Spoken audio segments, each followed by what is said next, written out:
Admiral Kang Dae-ho stood on the bridge of his flagship watching Earth turn below them like a blue and green jewel in the darkness of space, and he had seen this view 1,000 times before. But today something felt different in the air around. The Seoul Defense Fleet and the communications officer Kim Yoo-bin turned to him with worry in her eyes, saying, "Sir, we are getting strange readings from the outer system sensors," and Kang Dae-ho moved to look at the displays showing energy signatures. That made no sense according to any known physics. The readings came from everywhere and nowhere at the same time, like the space around Earth was being twisted by invisible hands, and Lieutenant Park Min-soo called out from his station saying, "Admiral, the energy levels are rising fast, and we cannot identify the source." And Kang Dae-ho felt his stomach drop, because in 30 years of military service, he had never seen anything like this pattern on his screens, and he ordered all ships to battle. Stations, while trying to contact Earth Defense Command, but the channels were full of static, and feared Dr. Yoon Hae-jin was working late in her office on Mars, studying alien languages when her computer screen filled with emergency signals from Earth, and she watched the data streams show impossible energy readings around humanity's home world, and she tried to call her sister Lee Hae-rin, who lived in Seoul, but the communication links to Earth were failing one by one, like lights going out in a dark room, and she felt her hands shake as she realized something terrible was about to happen. Captain Park Ji-woo was bringing his exploration ship New Horizon back from a survey mission near Jupiter when his sensors officer Bang Soo-jin shouted, "Captain, look at this," and pointed to readings that showed space itself was bending around Earth like reality was being folded by giant invisible fingers, and Park Ji-woo ordered maximum speed toward Earth, but they were still 3 hours away, and he could only watch as the energy patterns grew stronger and more frightening on his displays. The attack began without warning at exactly 1400 hours Earth time, when waves of unknown energy swept across the planet like ripples in a pond. But these ripples carried death and silence instead of water, and Admiral Kang Dae-ho watched in horror as the energy passed through Earth's atmosphere without touching the buildings or machines, but every living thing it touched simply stopped, moving and fell silent forever. On the surface, 12 billion people were going about their normal lives when the energy reached them, and a businessman named Cho Hyun-woo was walking to lunch in downtown Seoul when the wave passed over him, and he had just enough time to feel a strange tingling before everything went dark, and he fell to the ground, along with every bird and insect and plant around him, while the cars and buildings remained untouched, like monuments to the living world that had just died. The energy moved across continents in minutes, killing everything that breathed or grew while leaving all of humanity's technology working perfectly. And Dr. Song Mi-young, who was teaching a class on Earth's history at Cambridge University, felt the wave approaching like a cold wind, and she tried to tell her students to run,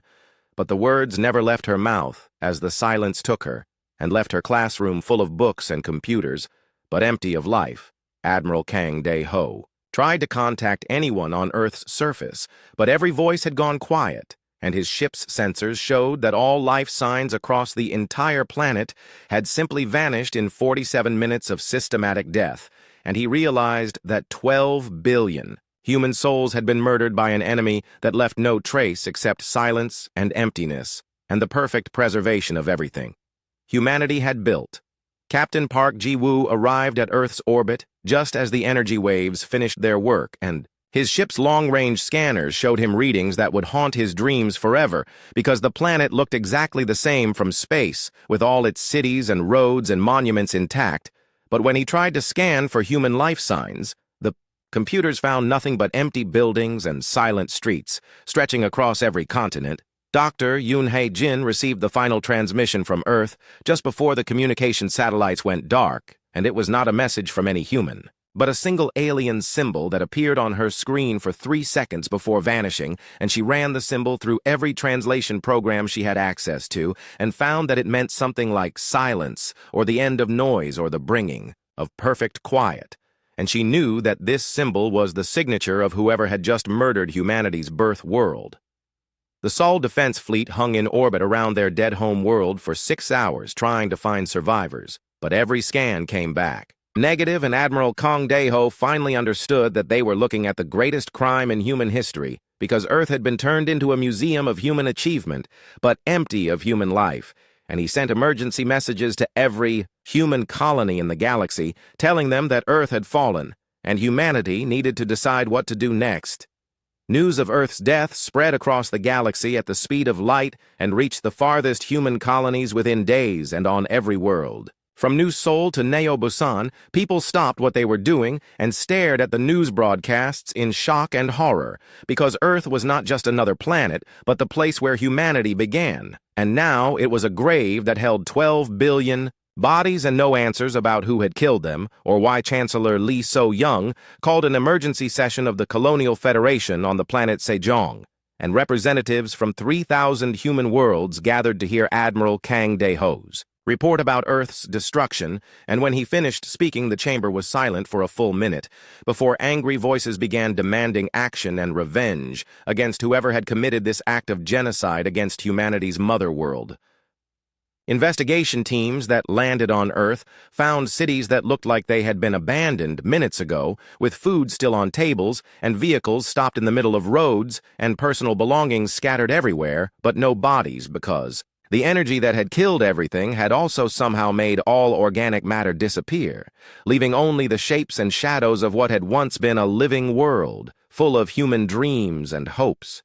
Dr. Yoon Hai-jin worked day and night trying to understand the alien symbol, and she discovered that it was not just a word, but a mathematical concept that represented the idea of perfect order or the absence of chaos, and she realized that whoever had attacked Earth saw life itself as a form of disorder that needed to be corrected, and this understanding filled her with a cold fear about what kind of enemy humanity was facing. Chancellor Lee So-young stood before the representatives of 3,000 worlds and spoke words that would change human history forever, saying that Earth was not just a planet, but the heart of everything humanity had ever been, and whoever had ripped that heart out would face the full wrath of every human being in the galaxy. And she proposed that they build the largest fleet ever assembled and hunt down these aliens and make them pay for what they had done to humanity's home. The vote was unanimous across all 3,000 worlds, and even colonies that had been fighting each other for decades put aside their differences and agreed to contribute ships and crews and resources to the great fleet that would carry humanity's vengeance across the stars and find the aliens who had turned Earth into a silent tomb, and Admiral Kim Tae-min was chosen to lead this armada because he was the best military mind humanity had ever produced, and he accepted the command knowing that he was about to lead the largest military force in galactic history into battle against an enemy that could kill 12 billion people in less than an hour. The assembly point was chosen at Kepler 442, far from any populated worlds where the fleet could gather without being detected, and ships began arriving from every corner of human space, carrying crews who had volunteered for what everyone knew might be a suicide mission. But nobody cared about the danger because Earth was dead and someone had to pay for that crime against humanity, and the assembly would take 18 months. But when it was finished, 100,000 warships would launch into the darkness seeking justice for 12 billion murdered souls. The Kepler 442 system had been empty and cold for billions of years, but now it blazed with the lights of 100,000 human warships gathering like angry stars in the darkness, and Fleet Admiral Kim Tae-min stood on the observation deck of his flagship Eternal Fury, watching as another squadron of heavy cruisers dropped out of hyperspace and took their assigned positions in the vast formation that stretched across millions of kilometers of spaceships, arrived every day from colonies, whose names most humans had never heard, and each vessel carried crews who had given up everything to join the Great Fleet, and Tae-min read the reports from his logistics chief Choi Min-ho, who somehow managed to organize the greatest military assembly in galactic history and coordinate supply lines that had to feed and fuel 100,000 ships and their crews numbering over 50 million people who all shared the same burning desire for revenge. The fleet was not just a collection of warships, but a mobile civilization that represented every aspect of human culture and technology. And there were massive dreadnoughts from the core worlds that could crack planets with their main guns and swift reconnaissance frigates from the frontier colonies that could scout enemy positions and heavy assault carriers packed with Marines who were eager to fight hand-to-hand with whoever had murdered Earth and support ships carrying everything from food to ammunition to replacement Parts for weapons that had never been tested in real combat. Chief Engineer Choi Min-ho worked 18 hours a day solving problems that no human had ever faced before, because coordinating 100,000 ships from dozens of different shipyards meant creating new communication protocols and supply systems and standardized weapons platforms, and he often fell asleep at his desk while reviewing technical specifications for hull modifications that would allow ships designed for different purposes to fight as a single coordinated force. Among the crews were millions of volunteers like Staff Sergeant Bae Yoon-ji, who had lost her parents and two brothers when Earth died, and she had been stationed on Titan during the attack, but rushed to volunteer for the fleet as soon as the call went out, and she spent her days training Marines who came from every human world and shared her need to make someone pay for what had happened to their home world and the people they loved. Lieutenant Commander Oh Sung-woo was only 28 years old, but his tactical simulations had caught Admiral Kim's attention during the Fleet War games, and he was assigned to develop new battle strategies for fighting an enemy whose capabilities were completely unknown, and he worked with teams of analysts and strategists to create battle plans that could adapt to any situation they might face. When they finally found the aliens who had destroyed Earth, Dr. Yoon Hae-jin joined the fleet as head of the Xenolinguistics Department, and she brought with her every piece of data about the alien symbol that had appeared during Earth's final transmission, and she spent her time trying to decode more meaning from that single mathematical concept, while also preparing translation protocols in case the fleet encountered other alien communications, and she carried with her the weight of being possibly the only human who had any clue about their enemy's nature. The volunteers came from every walk of human life and included farmers from agricultural worlds and miners from asteroid colonies and scientists from research stations, and they all had different reasons for joining, but they shared the same determination to find whoever had killed Earth and make them face justice, and many of them had never been in space combat before, but they trained with desperate intensity, knowing that they might be humanity's only chance for revenge. Captain Lim Jae-sung commanded the heavy cruiser. Incheon and his crew included both experienced veterans and raw recruits who had never seen battle, but they worked together with the kind of unity that only comes from shared grief and purpose, and his ship was one of thousands that had been modified with the latest weapons technology and shield systems that engineers hoped would be enough to fight an enemy with unknown capabilities. The assembly took 18 months, and during that time, the fleet became more than just a military force, but a representation of everything humanity stood for, and Admiral Kim implemented the One Ship, One World protocol, which meant that each vessel carried cultural artifacts and historical records from their home colonies, so that if the worst happened, and the fleet was destroyed, humanity's legacy would be preserved among the stars. Intelligence reports arrived constantly from deep space monitoring stations and quantum communication arrays that had been secretly placed throughout the galaxy, and the analysts worked around the clock trying to trace the energy signature that had destroyed Earth, and they finally identified a trail that led toward a region of space called the Void Sector, where no exploration missions had ever returned, and no long-range scans had ever detected anything but empty darkness. The Void Sector was located 200 light-years from Earth, in a direction that no human colony had ever expanded toward, and it seemed to be a region of space that actively discouraged exploration because ships that went there either never returned or came back with their crews suffering from unexplained psychological trauma and their instruments showing readings that made no scientific sense. Dr. Yoon made a breakthrough when she realized that the alien symbol was not just a concept, but part of a larger mathematical language that described reality in terms of order and chaos. And she began to understand that their enemy might see the universe very differently from humans and might consider life itself to be a form of disorder that needed to be corrected or eliminated. Admiral Kim received the final intelligence report confirming that the energy signature from Earth's destruction led directly to the heart of the Void Sector, and he called a meeting of all ship commanders to inform them that they had found their target and the fleet would depart in 72 hours for what might be the largest space battle in galactic history, and every captain accepted their orders, knowing that many of them would not survive the coming fight.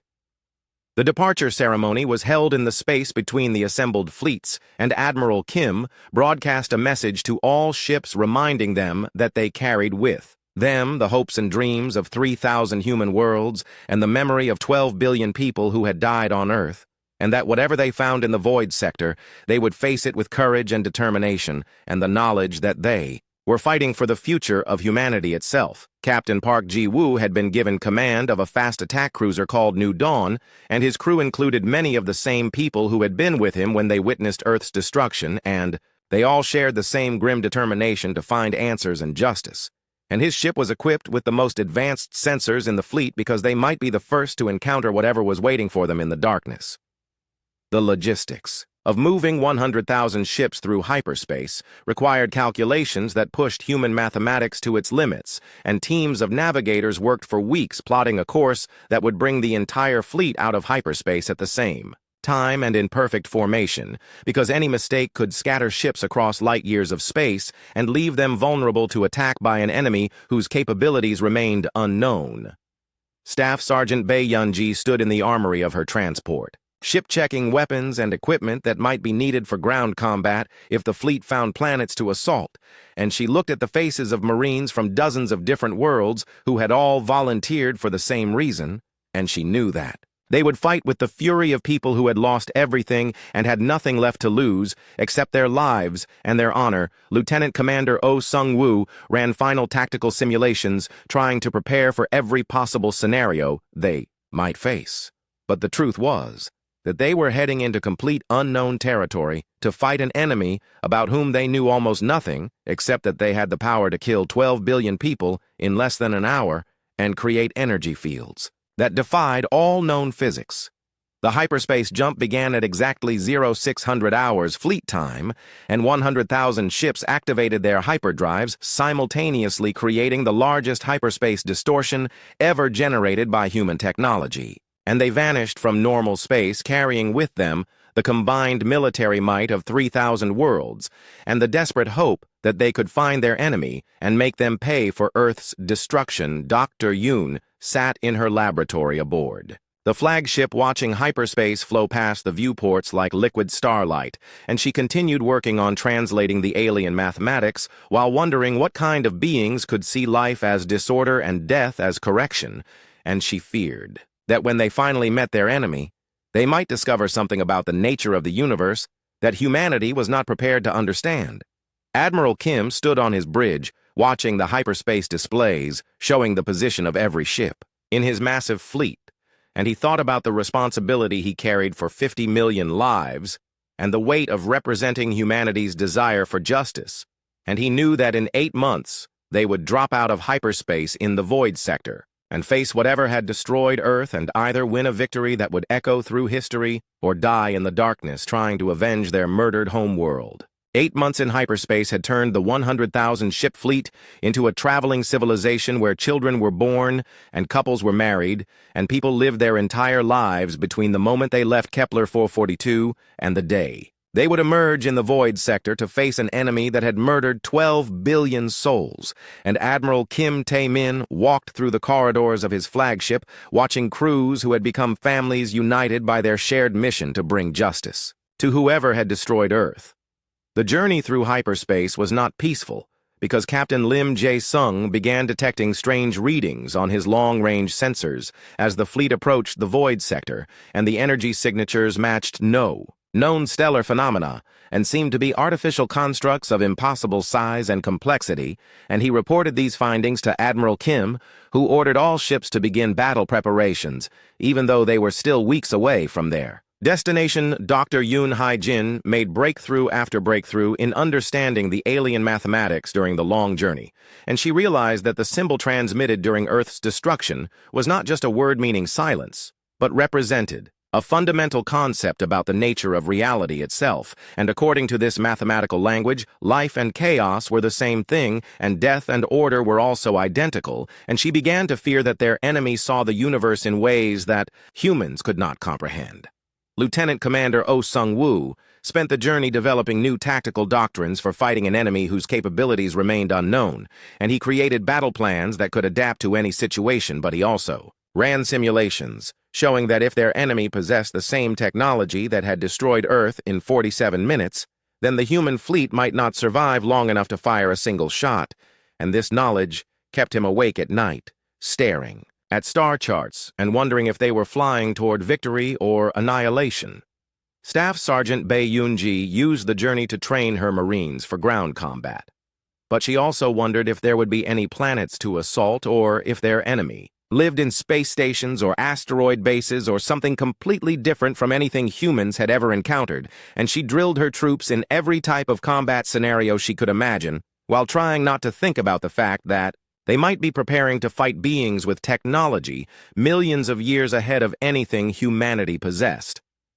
The fleet dropped out of hyperspace at the edge of the void sector in perfect formation after 8 months of travel, and what they found, waiting for them, defied every expectation and theory they had developed during the journey, because instead of empty space, they saw a perfect sphere of dark matter,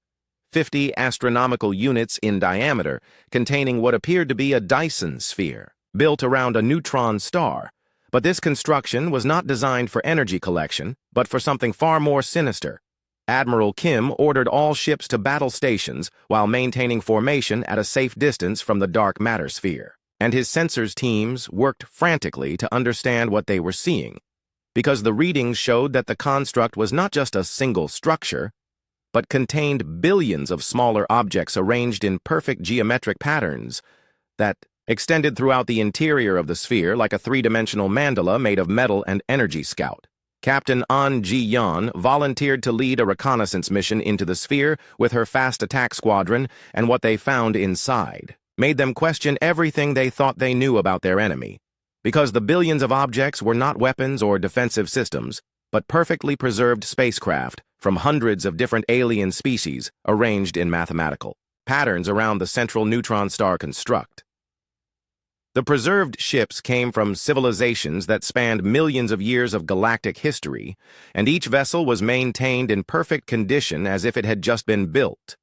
But when Captain An's team scanned for life signs, they found nothing but empty hulls that had once carried living beings who were now gone, and she realized that they were looking at a collection or museum of dead civilizations that their enemy had gathered. From across the galaxy, Dr. Yoon worked frantically to analyze the data from the reconnaissance mission, and she identified ship designs from species that human archaeologists had theorized about but never encountered, and she saw patterns in the arrangement that followed the same mathematical principles as the alien symbol transmitted during Earth's destruction, and she began to understand that their enemy was not just a military force, but something like cosmic collectors who preserved the achievements of species they had killed.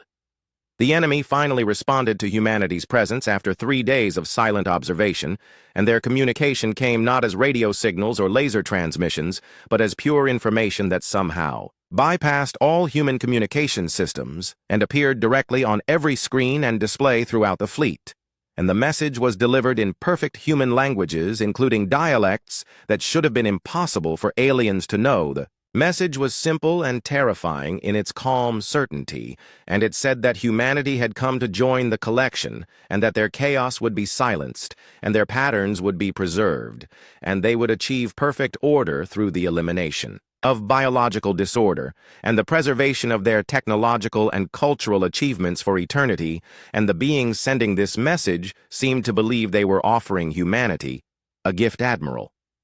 Kim demanded to know who was sending the message and what had happened to Earth,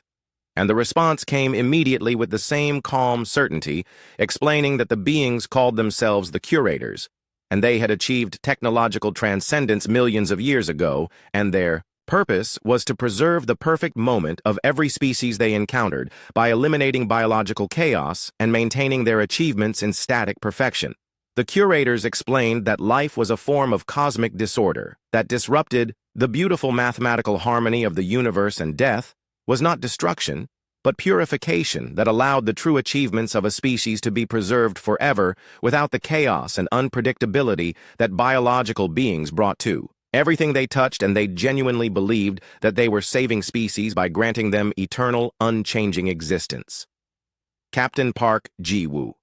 listened to these explanations with growing horror, because he realized that Earth had not been attacked in anger or hatred, but had been curated by beings who saw the murder of 12 billion people as an act of cosmic kindness, and they had no understanding of why humanity would respond with violence to what they considered a gift of eternal, Preservation Dr. Yoon made the crucial discovery that the curators communicated through pure mathematics and conceptual frameworks that had no room for emotion or unpredictability or any of the things that made life worth living, and they literally could not understand why biological beings would prefer chaos and suffering and uncertainty to the perfect order of death and preservation.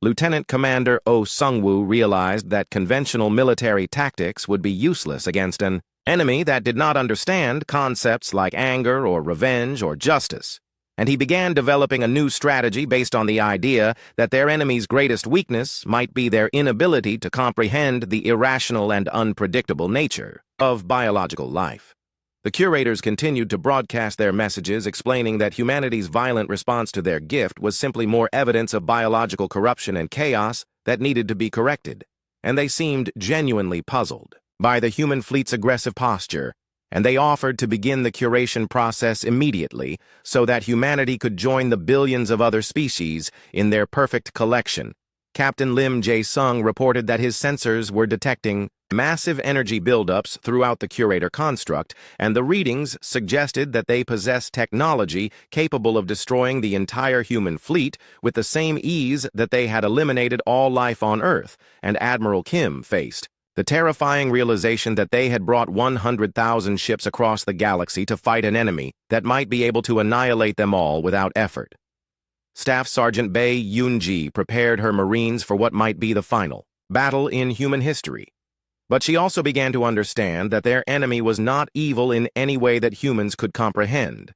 because the curators genuinely believed that they were saving species by killing them and preserving their achievements. And this knowledge made her anger burn even hotter because it meant that 12 billion people had died for no reason that any human mind could accept.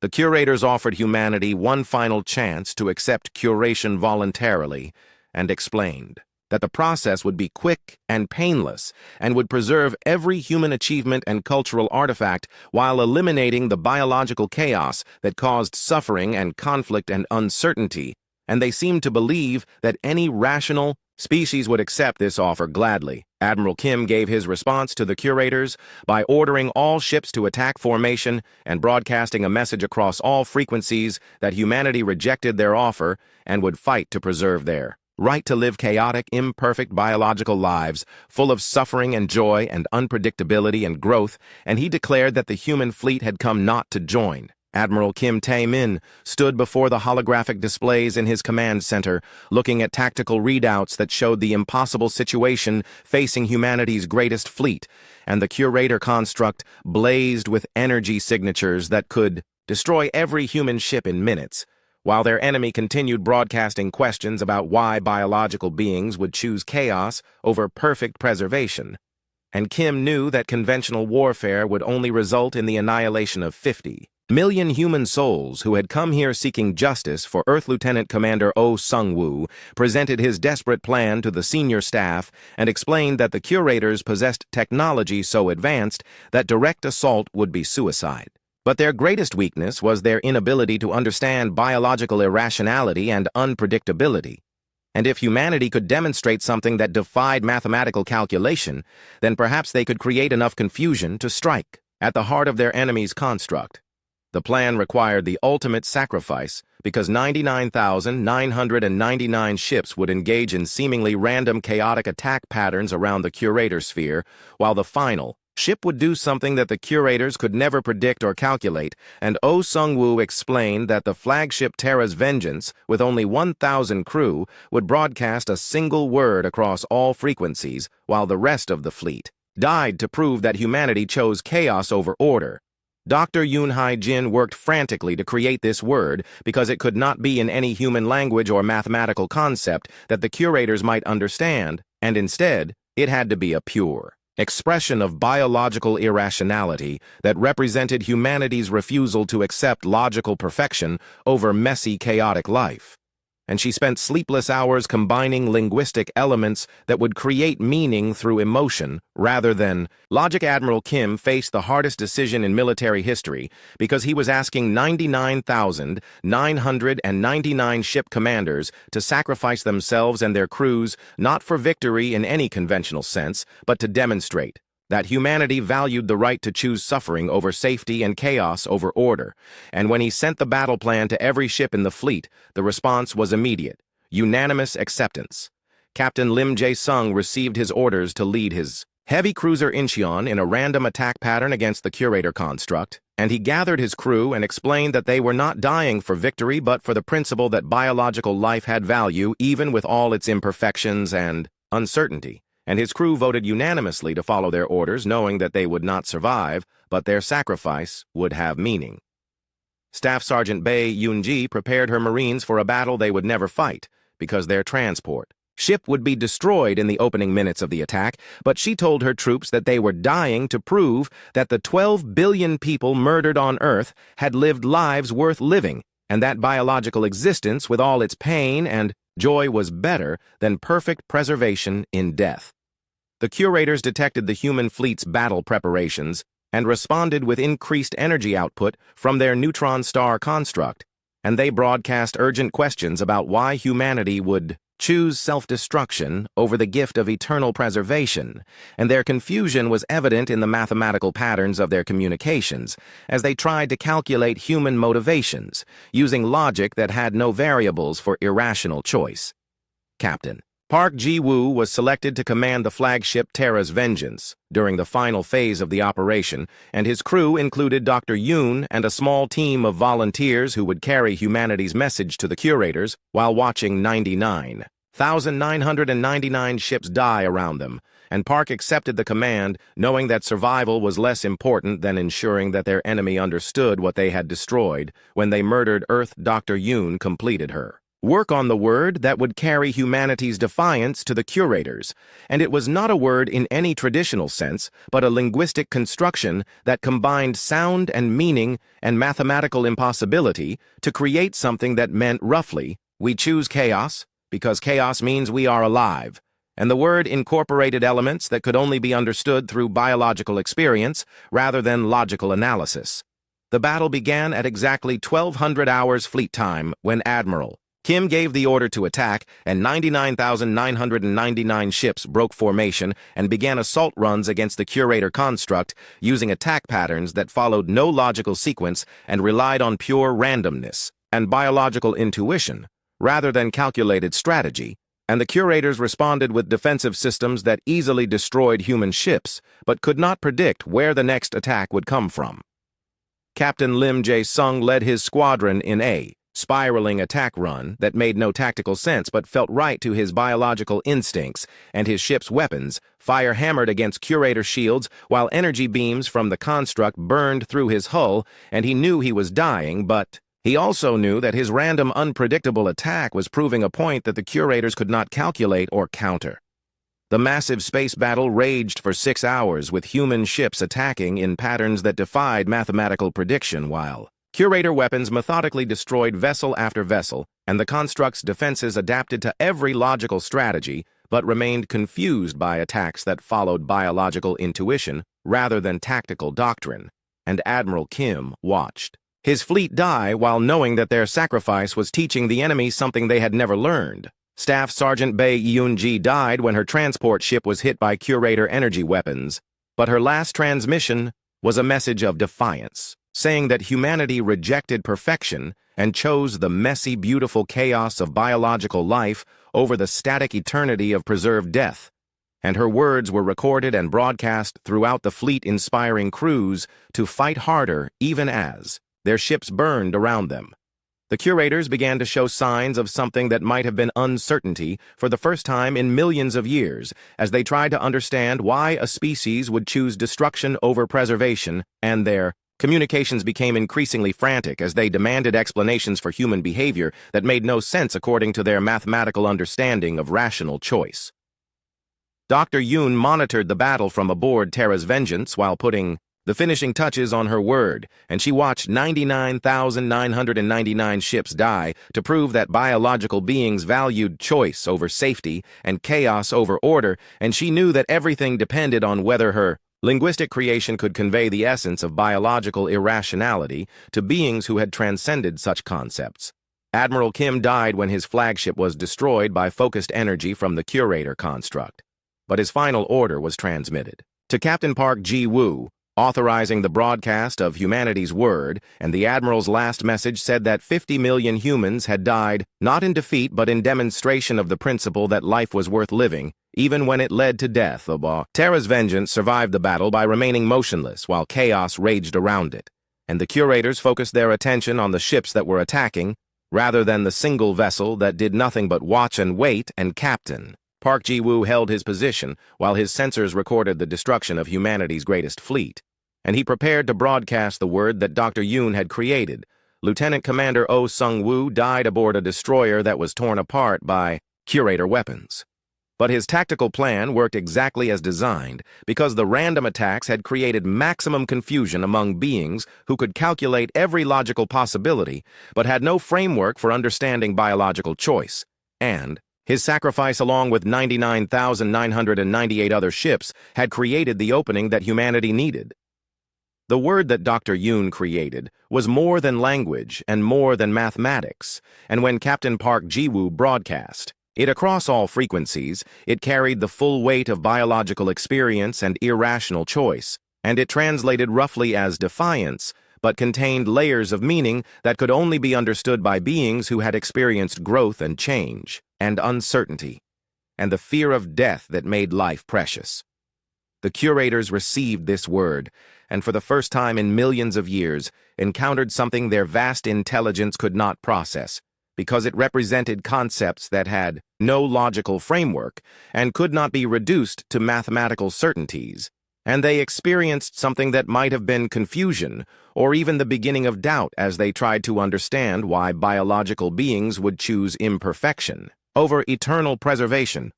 Captain Park Ji-woo and the surviving crew of Terra's Vengeance waited in the silence that followed their broadcast while the curator constructs energy patterns shifted in ways that their sensors could not interpret. And Dr. Yoon monitored alien communications that showed unprecedented uncertainty as beings who had transcended biological existence tried to process the meaning of a word that embodied everything they had sought to eliminate. The battle had ended, with the destruction of 99,999 human ships and the death of nearly 50 million people, but their sacrifice had.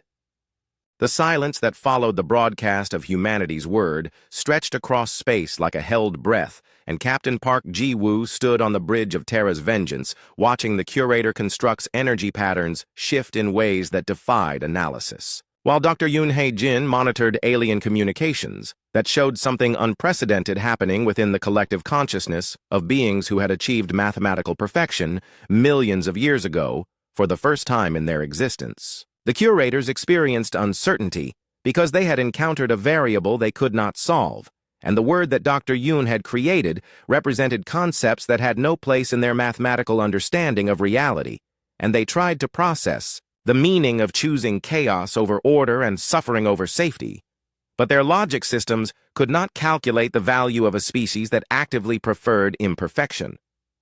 The curator communications became increasingly frantic as they attempted to understand why biological beings would reject the gift of eternal preservation and choose instead to die fighting for the right to remain chaotic and unpredictable, and their questions filled every frequency with mathematical equations that tried to find rational explanations for irrational choices. But every calculation led to the same impossible conclusion that some forms of existence valued growth over perfection. Dr. Yoon realized that she was witnessing something that had never happened before, because the curators were actually changing, and their rigid mathematical consciousness was being forced to evolve by contact with concepts they could not eliminate or ignore, and she watched their communications patterns shift from perfect certainty to something that resembled doubt and confusion and perhaps even curiosity.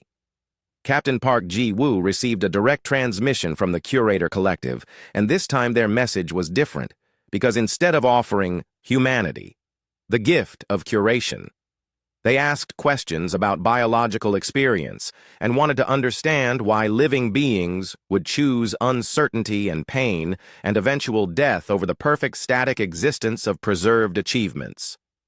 The questions came in rapid bursts of pure information that bypassed human communication systems and appeared directly in the minds of Terra's Vengeance crew, and the curators wanted to know what humans meant by concepts like hope and love and dreams, and why. These things would be worth preserving if they led to suffering and loss, and the eventual death of everything that biological beings created. Dr. Yoon found herself serving as humanity's voice to cosmic beings who had transcended biological existence. And she tried to explain that the chaos of life was not a flaw to be corrected, but the source of everything that made existence meaningful. And she told them that the art created by living beings was beautiful, not despite their imperfection, but because of it, and that death gave meaning to life by making every moment precious.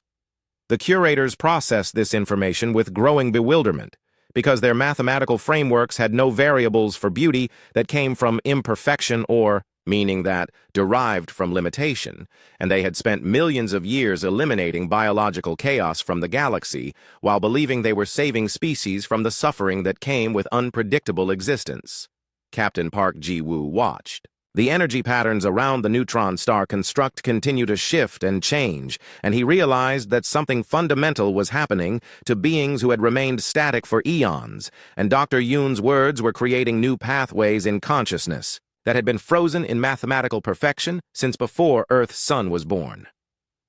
The breakthrough came when Dr. Yoon explained that preserved art without living artists was like a symphony without musicians, and that the curators had been saving the notes while destroying the music, and the beings who had collected billions of dead civilizations finally began to understand that they had been eliminating the very thing that gave meaning to the achievements they sought to preserve. The curators fell silent for hours, while their collective consciousness processed concepts that challenged every assumption they had held about the nature of existence. And when they finally responded, their communications showed patterns that resembled what humans might call wonder, or even something like regret, as they began to understand what they had destroyed in their pursuit of perfect preservation.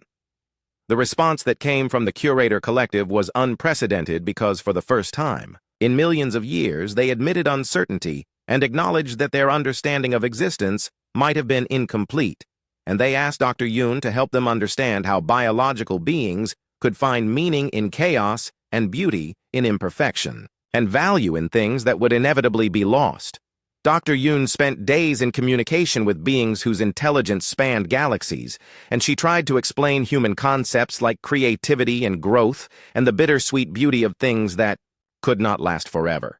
And she told them that the 12 billion people who died on Earth had lived lives full of dreams and hopes and loves that could never be preserved in static perfection, because their value lay in the living, not the preservation. The curators began to evolve in real time as their mathematical consciousness expanded to include variables they had never considered, and they started to understand that their perfect collection of dead civilizations was actually a graveyard of possibilities that would never grow or change or create anything new, and this realization created the first crack in certainty they had experienced since achieving transcendence. Captain Park Ji-woo watched in amazement as the energy patterns around the neutron star construct began to change and reorganize themselves in ways that his sensors could barely detect, and he realized that he was witnessing the transformation of beings who had remained unchanged for geological ages and were now learning to think in ways they had never imagined possible. The moment of ultimate change came when the curators made a decision that would have been impossible for their original consciousness, and they announced that they would attempt something they had never done before and would try to undo the curation of Earth not by reversing time, but by recreating the exact moment before their intervention and restoring every life they had eliminated. Dr. Yoon could hardly believe what she was hearing, because the curators were offering to bring back Earth and every person who had died there, but they also explained that this restoration came with a choice, and humanity could accept perfect preservation or continue their chaotic existence among the stars, and the decision would be theirs to make. The process of restoration began immediately as the Curator Construct focused its vast energies on recreating Earth exactly as it had been in the moment before curation, and Captain Park Ji-woo watched through. His sensors as space itself was reshaped by technology that operated on principles beyond human understanding, and slowly, incredibly, a new Earth began to materialize in the void. The restoration was perfect in every detail, and included every human who had died and every building and tree and animal that had been eliminated, and when it was complete, the curators transmitted a message to the recreated world explaining what had happened and offering humanity the choice between preservation and continued biological existence. Chancellor Li So-young found herself alive again on the restored Earth, and she received memories of everything that had happened, including the sacrifice of 99,999 ships, and the deaths of 50 million people who had died to teach an ancient enemy the value of biological life, and she called an emergency session to decide humanity's response to the curator offer. The debate lasted only minutes, because every representative of every world agreed that humanity chose chaos over perfection and growth over preservation, and they sent their answer to the curators saying that they preferred the messy, beautiful uncertainty of biological existence to the static eternity of perfect preservation. The curators accepted humanity's choice without argument, because they had finally learned to understand concepts like free will and personal choice, and they withdrew their construct from human space, but they did not disappear entirely, and instead became observers who watched biological civilizations with something like curiosity as they tried to understand the strange beauty of imperfect existence. Captain Park Ji-woo brought Terra's vengeance home to a restored Earth, carrying the message that humanity had achieved the impossible by teaching an ancient enemy to evolve and change, and he was welcomed as a hero, but he always insisted that the real heroes were the 50 million people who had died to prove that biological life was worth preserving in all its chaotic glory. Dr. Yoon established the Institute for Cosmic Communication and dedicated her life to finding other species in the galaxy who might need to learn the word she had created, and she sent signals into deep space, carrying the concept of defiance to any biological civilization that might face forces seeking to eliminate their chaotic, imperfect existence. The curators remained in their distant construct, but they were no longer the same beings who had spent millions of years collecting dead civilizations, and instead they became students of biological existence who watched and learned from species they had once sought to preserve, and their communications with humanity continued as they tried to understand concepts like hope and dreams and love.